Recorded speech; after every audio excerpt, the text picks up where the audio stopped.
স্বাস্থ্যই পৰম ধন। এয়া শিৱসাগৰ পুখুৰী পাৰত ইভিনিং ৱাক কৰি আছোঁ। ইয়াত খোজকাঢ়ি ভাল লাগে। মৰ্ণিং আৰু ইভিনিং টাইমত বহু সংখ্যক লোক ইয়াত খোজকাঢ়িবলৈ আহে।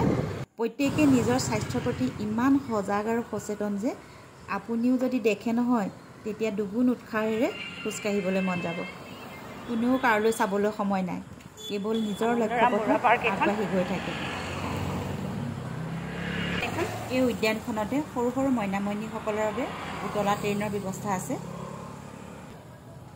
শিৱসাগৰ বৰপুখুৰী পাৰত অৱস্থিত তাই যাদুঘৰ, কিন্তু দুৰ্ভাগ্যজনক কথাটো হ'ল ইয়াত এটা লাইটৰ ব্যৱস্থা নাই, অন্ধকাৰময় হৈ আছে।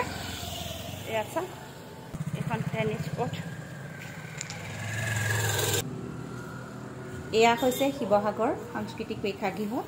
ইয়াতে বিভিন্ন ধৰণৰ সাংস্কৃতিক অনুষ্ঠানসমূহ আয়োজন কৰা হয়। এয়া মই য'ৰ পৰা আৰম্ভ কৰিছিলোঁ এয়া পাই গ'লোহি, আৰু ইয়াতে মোৰ স্কুটিখন এয়া ষ্টেণ্ড কৰি ৰাখিছিলোঁ। এয়া শিৱসাগৰৰ আৱৰ্ত ভৱন। আৰু এটা কথা কি জানে বন্ধু বান্ধৱীসকল, হাজাৰ টকা পইচা থাকিলেও যেতিয়া আমাৰ শৰীৰটোক বিভিন্ন ধৰণৰ ৰোগ ব্যাধিয়ে আৱৰি ৰাখে তেতিয়া আমাৰ শৰীৰ আৰু মন দুয়োটাই অসুখী হৈ পৰে। সেয়েহে আমি সকলোৱে অকণমান সময় উলিয়াই আমাৰ স্বাস্থ্যৰ প্ৰতি যতন লোৱাটো উচিত নহয় জানো?